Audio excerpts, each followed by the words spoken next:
Serangan rudal Iran menyasar sebuah kilang minyak Bazan di Haifa, Israel Utara, Senin siang waktu setempat.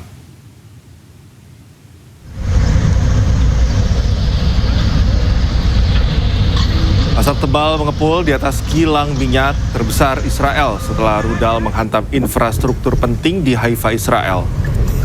Sebagian dari kilang minyak Bazan terbakar hingga mengeluarkan kepulan asap membumbung tinggi. Terletak di wilayah Teluk Haifa, kilang Bazan adalah salah satu dari 2 kilang minyak yang beroperasi di Israel dan terintegrasi dengan kompleks petrokimia. Kilang ini mampu menyuling 197.000 barel minyak per hari dan menyumbang 50 hingga 60% produksi bahan bakar olahan domestik Israel. Menurut laporan media, sebuah rudal tandan Iran menghantam 5 lokasi di Haifa dan di jalan-jalan tambahan di kota-kota tetangga.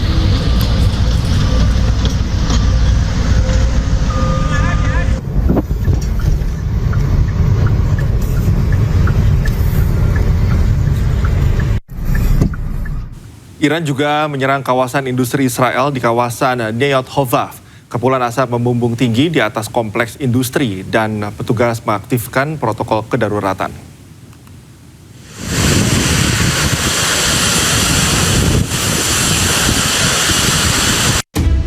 Kompleks industri Neyot Hovav yang sebelumnya dikenal sebagai Ramat Hovav adalah pusat penting yang bertanggung jawab atas sekitar setengahnya produksi kimia negara Israel. Kepulan asap tebal membumbung di atas komplek terlihat saat tim pemadam kebakaran berupaya mengendalikan kobaran api di gudang. Kebakaran besar ini terjadi di kawasan industri Neyot Hovav dekat Beersheba pada hari Minggu waktu setempat, menyusul serangan Iran terhadap Israel Selatan. Pengelola menginformasi bahwa 1 orang mengalami luka ringan di lokasi kejadian dan telah dirawat oleh petugas medis. Total ada 11 orang yang terluka terkena serangan rudal Iran dan kini dirawat di pusat medis Soroka di Beersheba. Petugas pun mengaktifkan protokol darurat. Pemirsa, Iran lancarkan serangan rudal dan drone terhadap pabrik-pabrik aluminium di Bahrain dan Uni Emirat Arab. Kedua industri tersebut terkait dengan militer Amerika Serikat.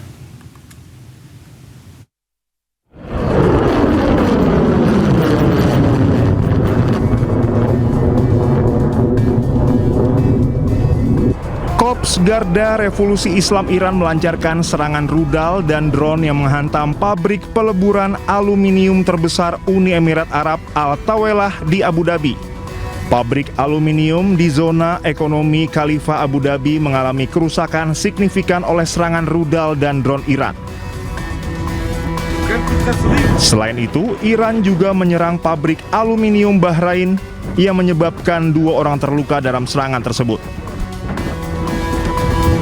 Iran melancarkan serangan rudal dan drone terhadap pabrik-pabrik aluminium di Bahrain dan Uni Emirat Arab karena diduga berafiliasi dan terhubung dengan sektor militer dan kedirgantaran Amerika Serikat.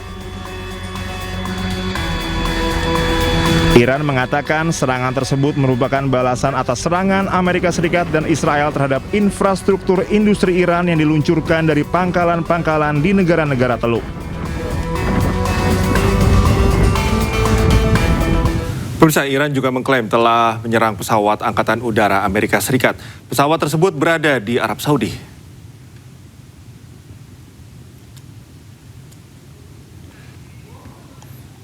Garda Revolusi Iran mengumumkan telah menyerang sebuah pesawat milik Angkatan Udara Amerika di pangkalan militer Sultan di Arab Saudi. Pangkalan di Arab Saudi menjadi sasaran serangan Iran sebagai respon serangan Amerika Israel ke sejumlah objek vital di Iran. 12 tentara Amerika terluka dalam serangan ini. Dan sedikitnya Garda Revolusi Iran meluncurkan 1 rudal dan sejumlah drone tempur dalam serangan ini.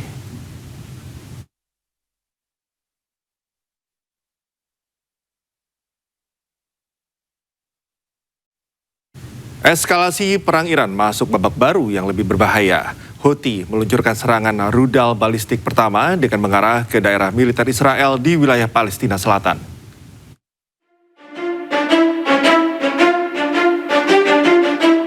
Kelompok Houthi melakukan intervensi militer langsung dalam konflik Timur Tengah dengan melakukan serangan ke Israel Sabtu waktu setempat. Serangan yang dilakukan dari Yaman sebagai bentuk aliansi baru untuk terlibat dalam perang melawan Amerika Serikat dan Israel. Peluncuran operasi militer pertama mereka ke Israel menargetkan daerah permukiman dan bangunan militer milik Israel di Palestina Selatan. Angkatan bersenjata Yaman telah melakukan operasi militer pertama menggunakan rentetan rudal balistik. Di sini memberikan kesempatan kepada para simpatisannya, termasuk proksi-proksinya, masuk bulan kedua, salah satunya Houthi ya. Houthi sejak Oktober 2025 tidak pernah beroperasi di luar Yaman. Jadi baru kali ini, untuk pertama kalinya, Houthi ikut terlibat. Dan Houthi sendiri punya rekam jejak sebetulnya melakukan serangan kepada kapal-kapal di Laut Merah. Jadi ini nanti akan menjadi hal yang sangat buruk ketika checkpointnya double. Ada Selat Hormuz dan ada terusan Suez begitu ya. Jadi ada 2 titik nanti yang akan mengganggu jalur perdagangan internasional. Dan ini kalau memang benar terjadi, maka akan jadi sejarah paling buruk dalam peperangan yang ada di muka bumi ini dan kemudian berdampak langsung kepada energi dunia ya. 80 tahun kayaknya tidak pernah ada kasus-kasus seperti ini. Jadi ini adalah hal yang sangat dihindari, sehingga wajar ketika publik di Amerika demo besar-besaran ya, ada knocking dan lain-lain. Kalau tadi ditayangkan sampai 8 juta orang diprediksi ya. Begitu juga kelompok Yahudi yang anti Zionis di sana. Karena ini nanti yang akan terdampak dalam jangka panjang adalah nama baik, nama besar, dan jangka panjangnya adalah generasi muda dari Amerika itu sendiri yang harus mungkin meminta maaf karena kebijakan ini ya mengancam perdamaian dunia dan tentunya ikut merugikan berbagai negara. Kini dengan masuknya secara aktif melalui serangan rudal jarak jauh, peta konflik menjadi semakin rumit. Dunia internasional mengkhawatirkan bahwa keterlibatan Yaman akan memperluas zona perang di Laut Merah yang merupakan jalur perdagangan vital. Setelah sekolah putri di Minab, Iran menjadi sasaran serangan brutal Amerika Serikat dan Israel, kini sebuah universitas di Teheran juga diserang.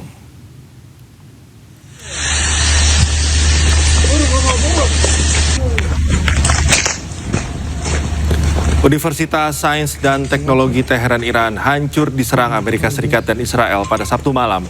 Kobaran api masih terlihat di lokasi dengan bangunan di dekat Fakultas Sains Dasar hancur. Kampus ini merupakan salah satu kampus terbaik Iran yang berdiri sejak 1929.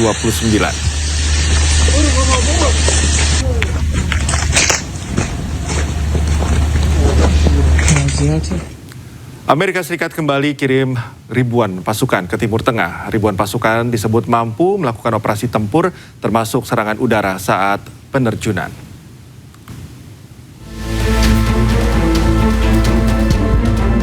Amerika Serikat mengirimkan tambahan sebanyak 3.000 hingga 4.000 pasukan tambahan dari Divisi Lintas Udara ke-82 ke kawasan Timur Tengah. Pasukan elit ini bermarkas di Fort Bragg, North Carolina, dikenal mampu melakukan operasi tempur termasuk serangan udara melalui penerjunan. Namun di tengah rencana serangan darat, Presiden Amerika Serikat Donald Trump mengklaim Iran memberikan upeti dan meminta Amerika Serikat untuk menghentikan serangan.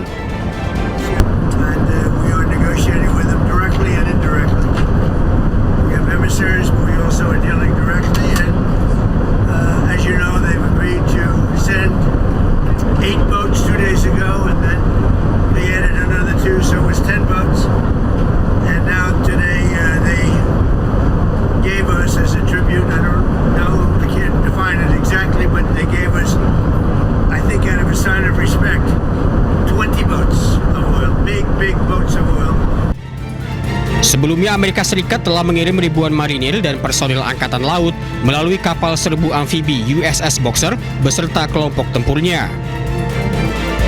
Pasukan Amerika Serikat di Timur Tengah diperkirakan telah mencapai 50.000 personel.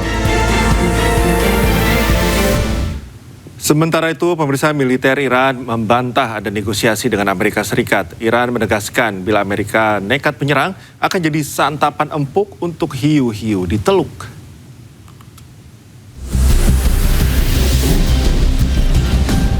Tanggapi ancaman Presiden Amerika tentang operasi darat, militer Iran mengeluarkan peringatan keras. Juru bicara Markas Besar Pusat Hatam Al-Anbiya Iran mengatakan, Para komandan dan tentara Amerika akan menjadi santapan lezat bagi hiu-hiu di Teluk Persia. Pernyataan tersebut muncul di tengah meningkatnya laporan tentang kemungkinan operasi darat Amerika yang menargetkan pulau-pulau yang dikuasai Iran di Teluk Persia. در مقابل تهدیدهای اخیر ترامپ مبنی بر عملیات زمینی یا اشغال هر نقطه‌ای از سرزمین‌های ایران که البته آرزویی بیش نیست اعلام می‌داریم رزمندگان اسلام مدت هاست در انتظار چنین اقداماتی به سر میبرند تا ثابت نمایند که تجاوز و اشغال نتیجه‌ای جز اسارت تحقیرآمیز و قطعه شدن و مفقود شدن متجاوزان را در بر نخواهد داشت و فرماندهان و سربازان آمریکایی خوراک خوبی برای کوسه های خلیج فارس خواهند شد. Amerika Serikat mengirimkan tambahan sebanyak 3.000 hingga 4.000 pasukan tambahan ke kawasan Timur Tengah. Ribuan pasukan elit ini bermarkas di Fort Bragg, North Carolina, dikenal mampu melakukan operasi tempur termasuk serangan udara melalui penerjunan. Penguatan militer Amerika Serikat menjadi kesiapan untuk melanjutkan operasi di kawasan Timur Tengah. Iran merilis video yang menunjukkan tentara dan komandan Angkatan Udara Iran salat berjamaah. ولم يكن له كفوا أحد كذلك الله ربي ربنا لا Salat berjamaah dilakukan di antara rudal dan misil. Lokasi dirahasiakan, namun dilakukan di salah satu lokasi rudal bawah tanah Iran. Iran diketahui membangun bunker bawah tanah selama puluhan tahun untuk melindungi persenjataan rudalnya. Allahu Akbar. Subhana rabbiyal a'la wa bihamdihi. Allahu Akbar. Pemirsa, serangan drone menghancurkan Bandara Internasional Kuwait. Insiden tersebut merusak infrastruktur radar dan memicu kebakaran fasilitas penyimpanan bahan bakar.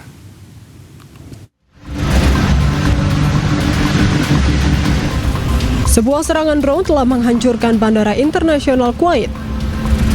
Insiden ini merusak infrastruktur radar dan memicu kebakaran fasilitas penyimpanan bahan bakar di dekatnya. Pihak berwenang menyebut beberapa drone terlibat dan tim darurat merespons dengan cepat. Sejauh ini belum ada laporan resmi terkait korban jiwa. Pemirsa, Iran menyerang kilang minyak terbesar di Uni Emirat Arab. Serangan tersebut menyebabkan kilang mengalami kebakaran hebat.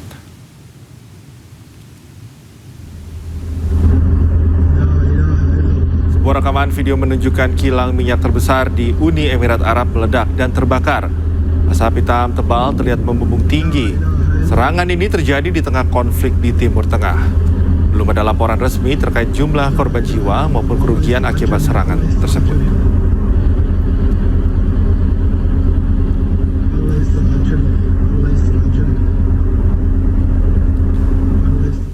Sebuah bangunan tempat tinggal hancur sebagian akibat serangan udara di daerah Al-Rihab, pinggiran selatan Beirut, Lebanon. Serangan tersebut dilancarkan oleh pesawat tempur Israel.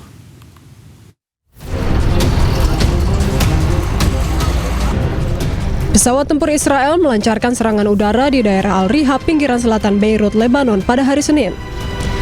Akibatnya sebuah bangunan tempat tinggal hancur sebagian.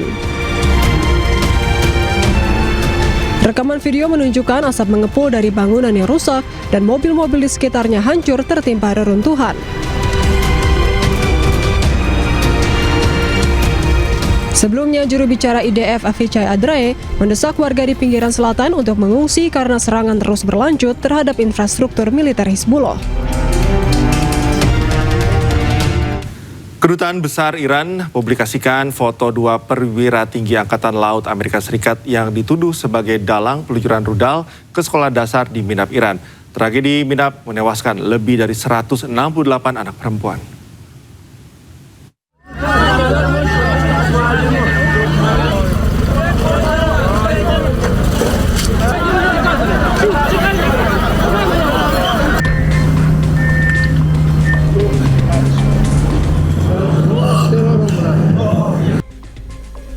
Kedutaan Besar Iran mempublikasikan foto Komandan Leigh R. Tate dan Jeffrey Iyok, dua perwira tinggi Angkatan Laut Amerika Serikat dari kapal perusak USS Prudence yang dituduh sebagai dalang utama di balik instruksi serangan rudal maut yang membantai 165 anak perempuan di Minab, Iran.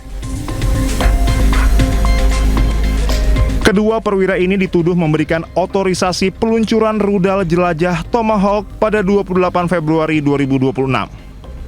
Rudal-rudal berpemandu presisi tersebut menghantam sekolah dasar perempuan Sajareh Tayyibeh yang mengakibatkan 165 nyawa melayang yang mayoritas adalah anak-anak sekolah yang sedang belajar. Sekolah tersebut sengaja dihantam secara brutal hingga 3 kali berturut-turut. Pemerintah Iran mengutuk keras insiden ini dan menyebutnya sebagai kejahatan perang yang telah diperhitungkan secara matang. Sementara mantan Kapten Intelijen Kontra Terorisme Angkatan Darat Amerika Serikat, Josephine Jilbu, membongkar bukti pengeboman sekolah di Minab, Iran. Ia mengecam militer Amerika Serikat yang disebutnya sengaja menewaskan ratusan anak perempuan. Bahkan Jilbu tanpa ragu melabeli negaranya sendiri sebagai teroris karena sengaja menargetkan fasilitas pendidikan sipil. A guided missile destroyer shot the Tomahawk. Commander Leigh R. Tate, Executive Officer Jeffrey E. York, commanded USS Prudence, who shot a Tomahawk and killed 165 little girls. Tragedi berdarah ini memicu gelombang keprihatinan global yang sangat masif. Tim pemadam kebakaran dan Bulan Sabit Merah Iran berhasil mengevakuasi seorang balita dari reruntuhan bangunan.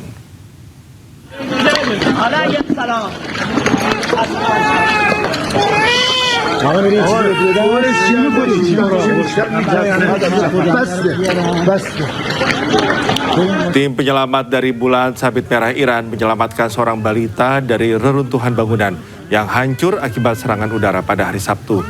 Terlihat seorang pekerja Bulan Sabit Merah menggendong anaknya menangis dengan tubuh mungilnya yang dipenuhi debu.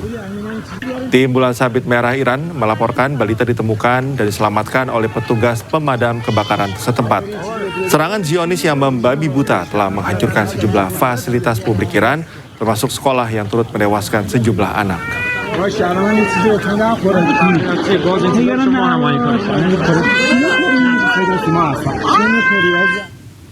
Ya, pemirsa, sejumlah menteri luar negeri bertemu di Islamabad, Pakistan. Para diplomat berdiskusi darurat terkait upaya deeskalasi konflik di Timur Tengah.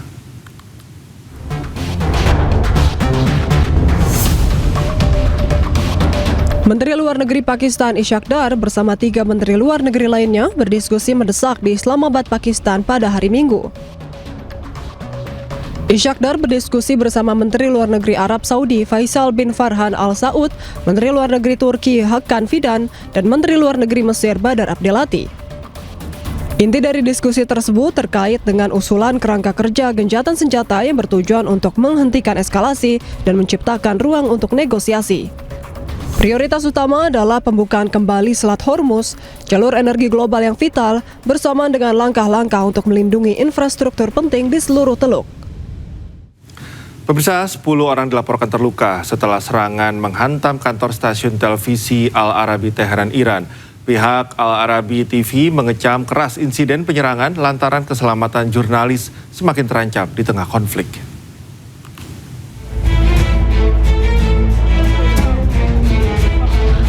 Serangan terjadi saat aktivitas siaran berlangsung sehingga menimbulkan kepanikan di dalam gedung. Pasca ledakan, petugas menggunakan alat berat eskavator membersihkan puing-puing di dasar bangunan yang rusak. Korban terdiri dari perempuan dan anak-anak yang berada di sekitar lokasi insiden terjadi. Pihak Al Arabi TV mengecam keras insiden penyerangan lantaran keselamatan jurnalis semakin terancam di tengah konflik. Koresponden Al Arabi TV menyebut serangan terhadap jurnalis merupakan pelanggaran hukum internasional. يعني استهداف الصحفيين بالتأكيد مناقض لكل القوانين الدولية حتى في أجواء الحرب يجب مراعاة عمل الطواقم الصحفية ولكن كما شاهدنا دائما في غزة في لبنان وفي مناطق مختلفة في الشرق الأوسط وفي العالم لا تسلم الطواقم الصحفية للأسف. يجب أن يكون هناك التزام بحماية الصحفيين يقومون بواجبهم، يقومون بنقل الصورة. هذا المبنى خلفي مبنى التلفزيون العربي في طهران مبنى إداري ليس بقربه أي مبنى أو أي شخص حتى يسكن عسكري أو شرطي أو قوات تعبئة أو أي شيء. هذا المكان سكني بالكامل.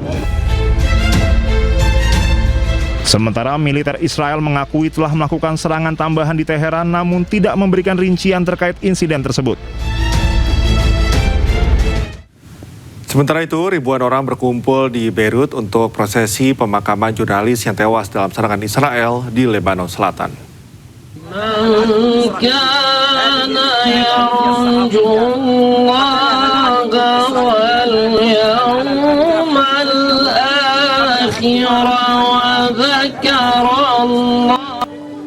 Minggu waktu setempat, ribuan orang berkumpul di pusat kota Beirut untuk mengikuti prosesi pemakaman. Para pelayat hendak memberikan penghormatan terakhir kepada 3 jurnalis yang meninggal karena terkena serangan rudal Israel di Lebanon Selatan.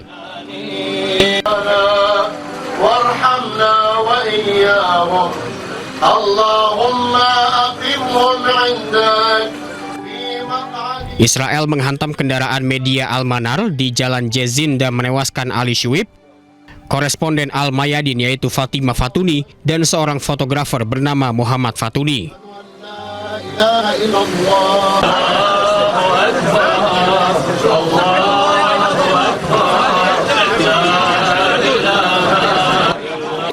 Sementara itu, Israel mengklaim telah bertanggung jawab atas serangan dikarenakan mereka menduga kendaraan dan jurnalis tersebut terafiliasi dengan pasukan Hizbullah. Pemirsa, seorang tentara Indonesia, Praka Fahrizal Ramadan, gugur akibat serangan Israel di markas Unifil di Lebanon. Serangan Israel tersebut terjadi pada Minggu 29 Maret kemarin.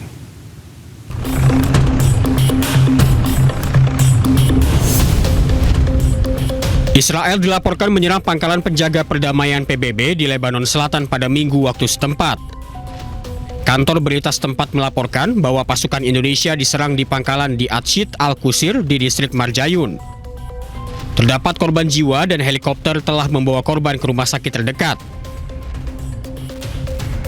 Naas, saat dikonfirmasi, salah satu tentara perdamaian dari Indonesia meninggal dunia dan 1 tentara lainnya dalam kondisi kritis. Kini korban luka dirawat di rumah sakit St. George Beirut. Menteri Luar Negeri Sugiono menyampaikan bela sungkawa atas gugurnya seorang prajurit TNI yang bertugas di Lebanon. Pemerintah Indonesia kecam keras serangan yang dilakukan Israel di Lebanon.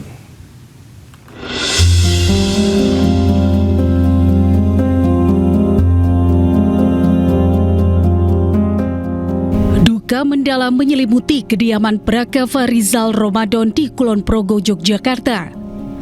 Almarhum meninggalkan seorang istri dan 1 orang anak. Ucapan duka juga disampaikan sejumlah pihak, termaksud dari Gaza Update Indonesia. Dalam unggahan Gaza Update, nampak momen saat terakhir Praka Fahrizal bersama keluarga kecilnya. Sementara Menteri Luar Negeri Sugiono mewakili pemerintah Republik Indonesia mengucapkan bela sungkawa yang sedalam-dalamnya dan mengecam keras serangan-serangan yang dilakukan oleh Israel di wilayah Lebanon Selatan. Dan saya menyampaikan ungkapan duka dan bela sungkawa yang sedalam-dalamnya atas gugurnya seorang prajurit kita atas nama Praka Fahrizal Ramadan yang bertugas sebagai kontingen Unifil di Lebanon. Beliau gugur Kemudian ada juga 3 rekannya yang luka, 1 luka berat, saat ini masih koma.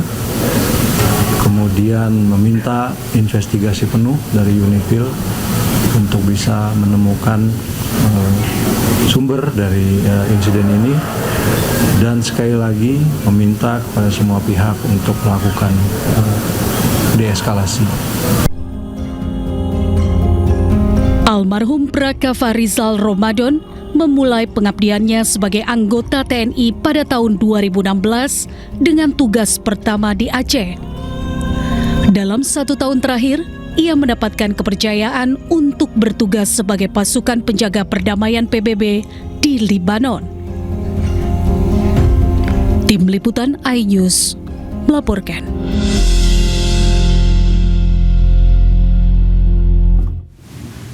Komandan Kodim 0731 Kulon Progo, Letkol Infantri Dianiti Sukma, menyebut kemungkinan jasad Praka Farizal akan tiba di Yogyakarta pada Rabu mendatang. Kami masih berkomunikasi dengan pihak PMWB TNI untuk terkait dengan pemulangan almarhum. Jadi saat ini masih tahap menunggu. Insya Allah mudah-mudahan lusa sudah bisa sampai tanah air.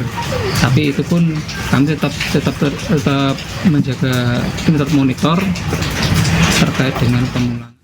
Kelompok Houthi di Yaman mulai melepaskan rudal ke arah Israel.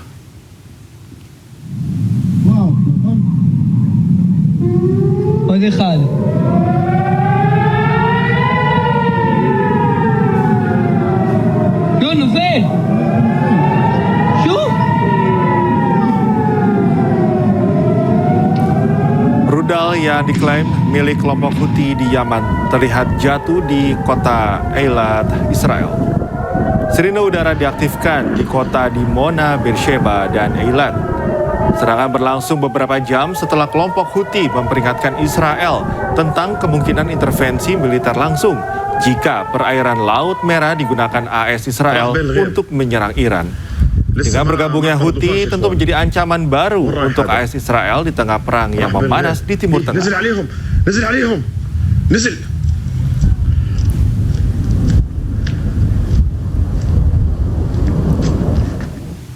Pemukim ilegal Israel bakar sejumlah kendaraan di wilayah tepi barat Palestina. Selain pembakaran, para pelaku juga menyerang penduduk setempat.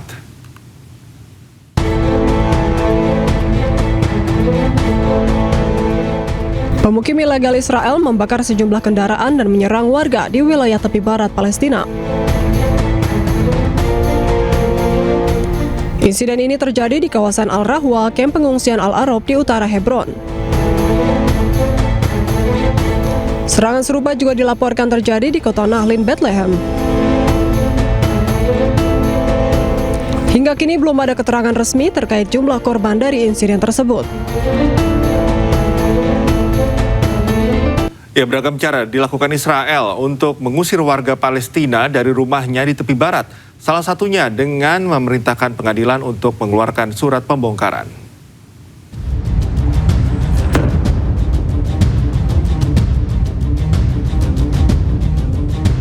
Tentara Zionis Israel meledakkan rumah warga Palestina almarhum Mahmud Al-Aqdad di Jalan Halawa di Nablus tepi barat Sabtu siang. Pembongkaran ini terjadi beberapa bulan setelah Mahmud Al-Aqdad syahid setelah kendaraannya ditembaki pasukan penjajah Israel pada 28 September 2025 lalu. Emad Al-Aqdad, kerabat korban, mengatakan rumah itu menampung 5 keluarga. Ia mengutuk perintah pembongkaran tersebut karena mereka telah mencoba mengajukan banding namun tidak dihiraukan pemerintah Zionis. شعب صابر احنا بأرضه احنا وبص شعبه والعالم كلها عارفه قضيتنا باش ينجحوا هذه سياسه فاشله انك تيجي تهد بيت انت بنص سكانه وبنص حارته وتيجي تمحي تاريخه وتمحي آثاره. Direktur Layanan Ambulans untuk Palang Merah Palestina di Nablus, Ahmed Ahmad, mengatakan bahwa penghuni rumah tersebut telah diteror setelah terbitnya keputusan sepihak tentang pembongkaran. Petugas Palang Merah Palestina berusaha mengevakuasi sejumlah orang yang diantaranya adalah lanjut usia, anak-anak, dan perempuan. اقتحام محافظة نابلس بمنطقة خلة العمود وشارع حلاوة منتصف هذه الليلة. تم محاصرة منزل عقاد الذي تم تبليغهم بهدمه منذ فترة. عملنا على إخلاء العديد من الأسر بمجاورة البيت الذي تم هدمه. كان هناك عدد كبير من رجال السن، من الأطفال، من النساء.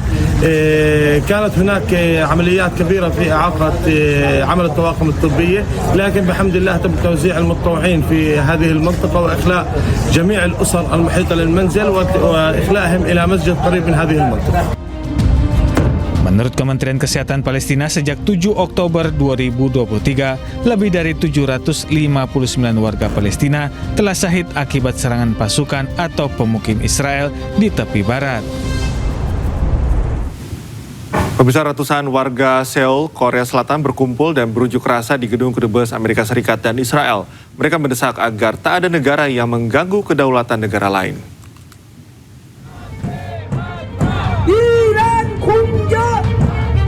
Ratusan orang berunjuk rasa menuju kedutaan besar Amerika Serikat dan Zionis Israel di Seoul.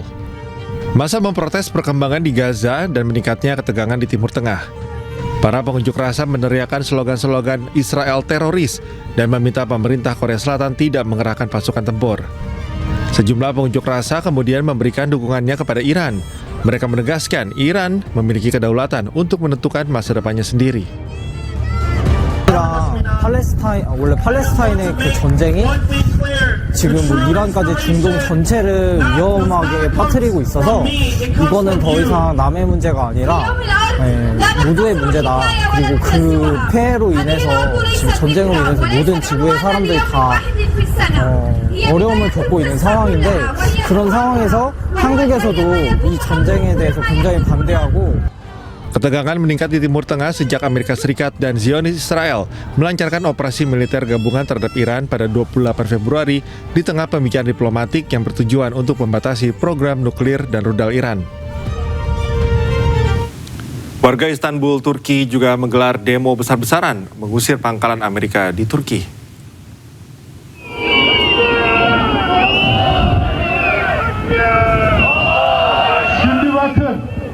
Ratusan warga Turki turun ke jalan menuntut penutupan pangkalan udara milik pasukan Amerika Serikat. Demonstran berkumpul untuk mengusir para personel AS dari negaranya usai ketegangan memanas di Timur Tengah dan juga sebagai bentuk dukungan untuk rakyat Palestina.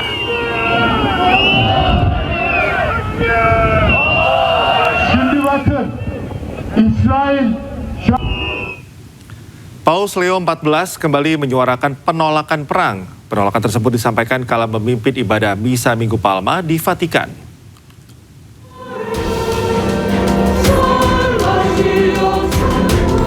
Paus Leo XIV kembali menggemakan penolakan perang.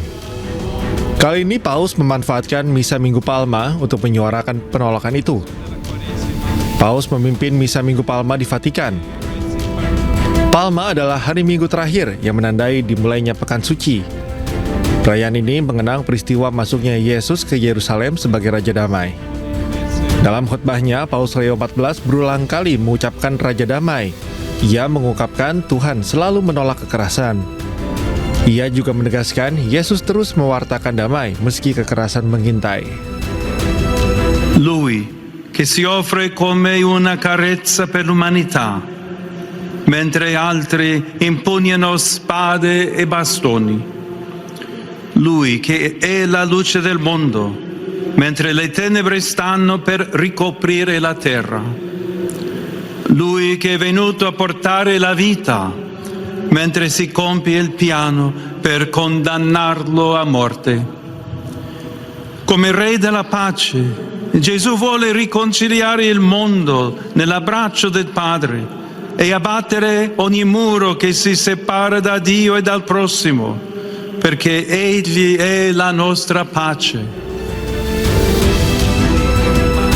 Di Minggu Palma, aparat Zionis Israel melarang rombongan imam yang menuju gereja makam suci. Para imam adalah Patriarkat Latin Yerusalem Kardinal Pierbattista Pizzaballa.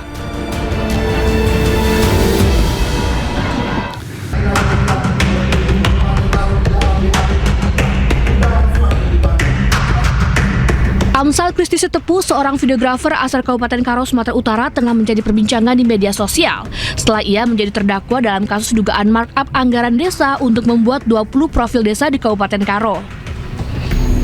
Amsal yang menjabat sebagai Direktur CV Promised Land diduga telah melakukan markup oleh Jaksa Penuntut Umum.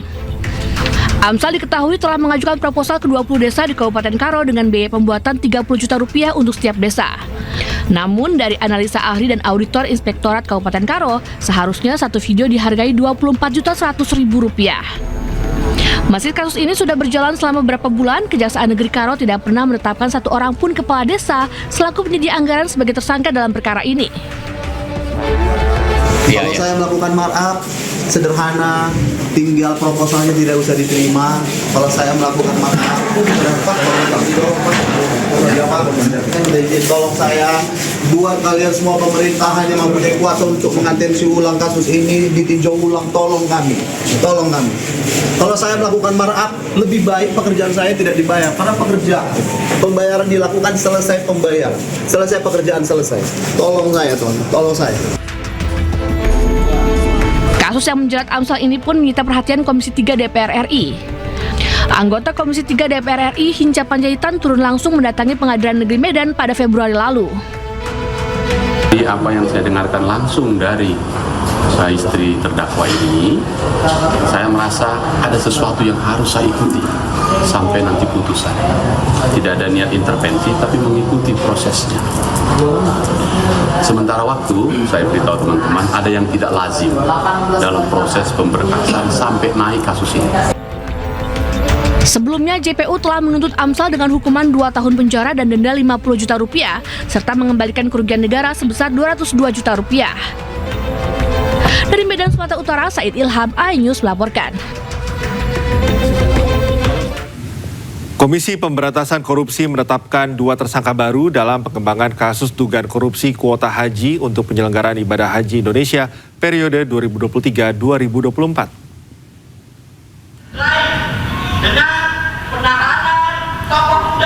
Usai menetapkan ex-Menteri Agama Yakut Khalil Qomas dan staf khususnya Isfa Abidal Aziz sebagai tersangka korupsi kuota haji 2023-2024, kini KPK menetapkan 2 tersangka baru dari klaster swasta. Keduanya yakni Ismail Adam selaku Direktur Operasional PT Makassar Toraja dan Asrul Aziz Taba selaku Komisaris PT Raudoh Eksati Utama sekaligus Ketua Umum Asosiasi Kesatuan Tour Travel Haji Umroh Republik Indonesia. Keduanya diduga berperan aktif dalam pengaturan pengisian kuota haji khusus tambahan yang tidak sesuai ketentuan perundang-undangan serta melakukan pemberian uang kepada penyelenggara negara.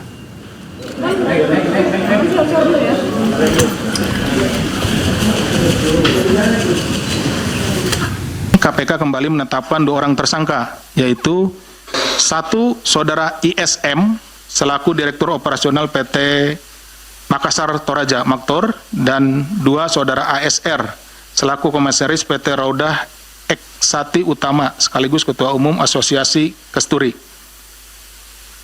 Sehingga sampai saat ini jumlah yang telah ditetapkan sebagai tersangka berjumlah 4 orang. Tapi tentunya ini tidak akan berhenti sampai di sini karena tadi ada klaster yang satunya lagi tentunya dari pihak penyelenggara negaranya maupun dari pihak swastanya juga akan kami cari, kami kumpulkan bukti-bukti sehingga dengan bukti-bukti yang cukup, setelah ditemukan bukti yang cukup akan kami tetapkan juga sebagai tersangka.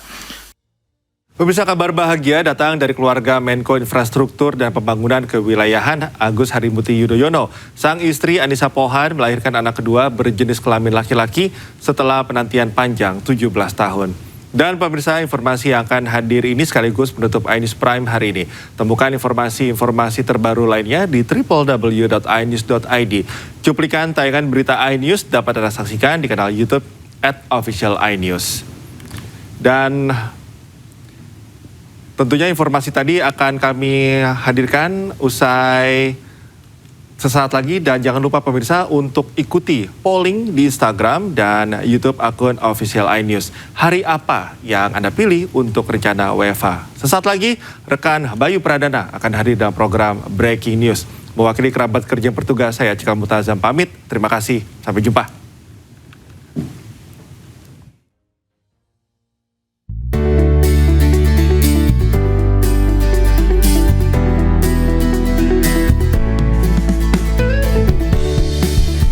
Menteri Koordinator Bidang Infrastruktur dan Pembangunan Kewilayahan Agus Harimurti Yudhoyono dan sang istri Anissa Larasati Pohan dikaruniai anak kedua. Kabar bahagia ini awalnya disampaikan Anissa di akun Instagram pribadinya @AnissaYudhoyono. Anissa menuliskan, "Masya Allah, tabarakallah, welcoming our baby." Beberapa jam sebelum kelahiran anak keduanya yang berjenis kelamin laki-laki ini, Anissa juga memposting foto-foto kehamilannya bersama keluarga kecilnya AHY dan putri pertamanya Almira Tunggadewi Yudhoyono. Istri AHY ini melahirkan anak kedua di Rumah Sakit Pondok Indah, Jakarta pada Minggu 29 Maret 2026 pukul 19.28 waktu Indonesia Barat. Anak kedua AHY yang sekaligus cucu ke-6 Presiden ke-6 RI Susilo Bambang Yudhoyono ini diberi nama Arjuno Hanyokrokusumo Yudhoyono. Atau tadi malam,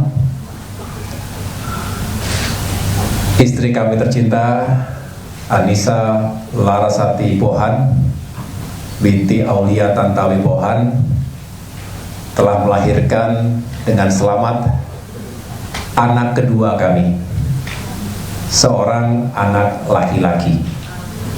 Kami sangat bersyukur kepada Allah Subhanahu wa Ta'ala, Tuhan yang Maha Kuasa, yang telah memberikan anugerah karunia yang begitu luar biasa, yang bagi kami adalah sebuah keajaiban. Apalagi ini sebuah penantian yang panjang, ikhtiar yang juga luar biasa, terutama ini adalah buah dari doa, upaya, perjuangan dan pengorbanan istri kami tercinta Anissa yang sudah sekian lama berikhtiar tentunya bersama saya untuk bisa menghadirkan buah hati. Agus Harimurti Yudhoyono dan Anissa Pohan menikah pada 8 Juli 2005. 3 tahun berselang, keduanya dikaruniai seorang putri, Almira Tunggadewi Yudhoyono, yang lahir pada 17 Agustus 2008. Jarak usia yang cukup jauh antara Almira dan adik barunya membuat kelahiran ini terasa istimewa. Kehadiran Arjuna pun akan semakin menambah semarak keluarga besar Presiden ke-6 RI Susilo Bambang Yudhoyono. Tim Liputan iNews melaporkan.